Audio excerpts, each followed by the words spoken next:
Hi, welcome to Caribou Country Lifestyle. My name is Cheryl. Today I'm going to be making or trying my hand at sourdough bread. And not just any sourdough bread, but I am going to try a gluten-free sourdough bread. You need a gluten-free sourdough starter to be able to make the sourdough bread.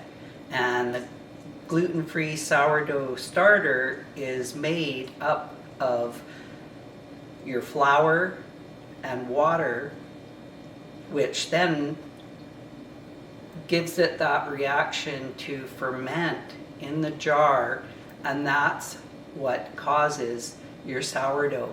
And you can leave it on the counter. If your house is on the warm side, you can leave it on your counter. My house is a little bit on the cooler side, so I'm going to put mine into my oven and I'm just going to turn the light on. Now I'm also going to have a note on my oven door saying, please don't turn the oven on. With this gluten-free sourdough starter, that is what you're going to need to be able to make your sourdough, and then it also is what is going to enhance the sourdough so that you have an amazing sourdough bread. So hopefully this works. Some of the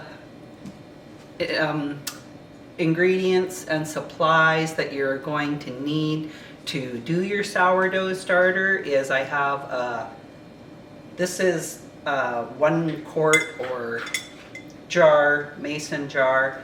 It said to use either a 500 ml or a 750 ml jar, and I'm using this jar. I think that the 500 ml might be too small, so I just went to, this is not a 750 ml jar, it's a little bit bigger. And then you also need, I have a digital scale, which is really important to use. You need that accurate weighing because you are weighing your flour and your water in grams. So you need to use I have a digital scale. I went and purchased a wooden spoon that I am just going to use specifically for my sourdough starter. This is made from acacia wood.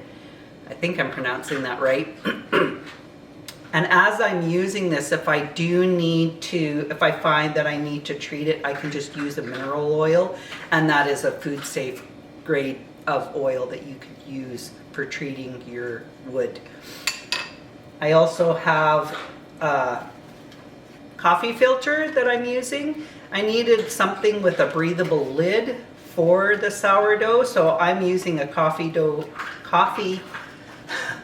filter to put over my jar, and then I have an elastic that I'm going to put around once I get all the ingredients in here. As for your ingredients, it said to use a buckwheat flour. Now I purchased a sprouted buckwheat flour, not really paying attention to what I had bought. So I'm going to use it. And then I also have a white rice flour that I'm going to be using in here also.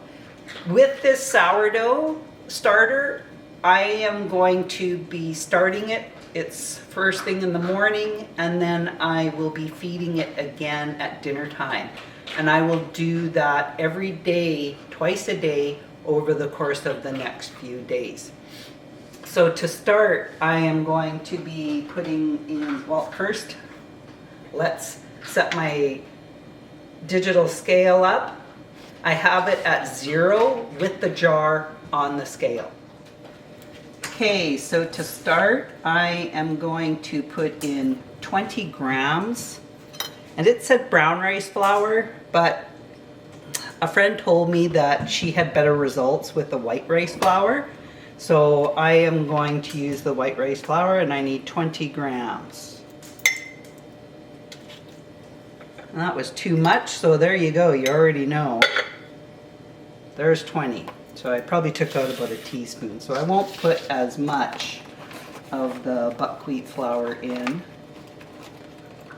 I think I'm going to have to put this buckwheat flour into a different, so I'm going to put 20 grams of the buckwheat. It's just a smaller opening.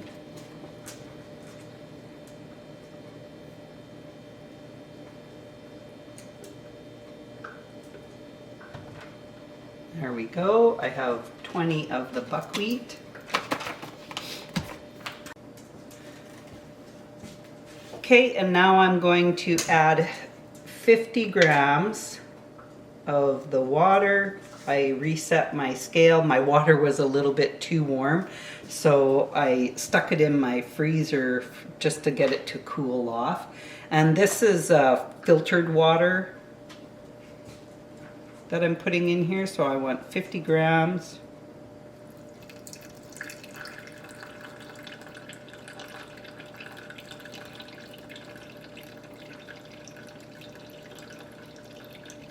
I don't want to pour it too quickly. There. Okay, and then I'm going to use my designated spoon, and you want to stir this in so that there is no flour, no dry flour in the mix. And you want it to be easy to stir, but not, you don't want it to be pouring out. You don't want it to be too thin, and it is good if it sticks to the sides of the jar. Okay, I think I've got that pretty much mixed in now.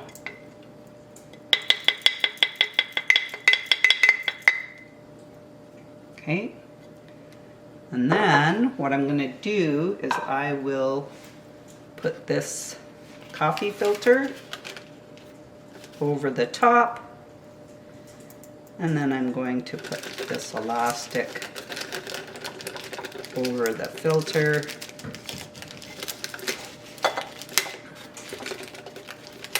That way it's still breathable.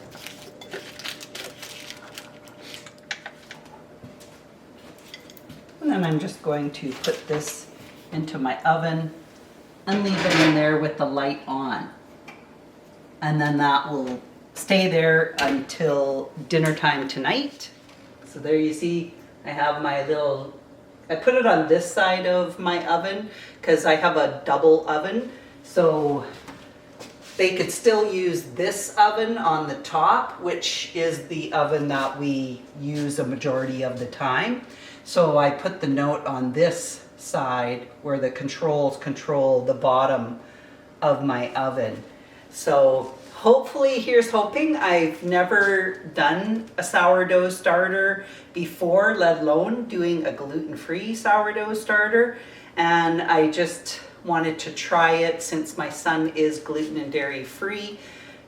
So I figure that's going to be beneficial for him as well. And I'm just gonna bring you along for this. I was gonna be starting a video of making elderberry syrup, but when I went downstairs to check my supplies, I had the rose hips, but I had no dried elderberries. So I'm gonna have to try and source some more dried elderberries to make elderberry syrup, which I like to make that in the winter time. It's really great if you, just more for like a preventable precaution. If you're got a scratchy throat, feel like you're under the weather, and you can take the elderberry syrup daily, or you could take, actually it's even good to be taking, you could take it multiple times in the day. It has a lot of health benefits. You could actually make it for in the fall. It is good for, I think it's good for 6 months in the fridge. So you would store it in the fridge after you've made it. So I'm not sure if I will bring you along when I come to do this again, adding the same amount. So every morning and every evening. So that way I can keep myself organized to be able to keep up with this. So anyways, thanks for joining me, and we'll talk again soon. Bye for now.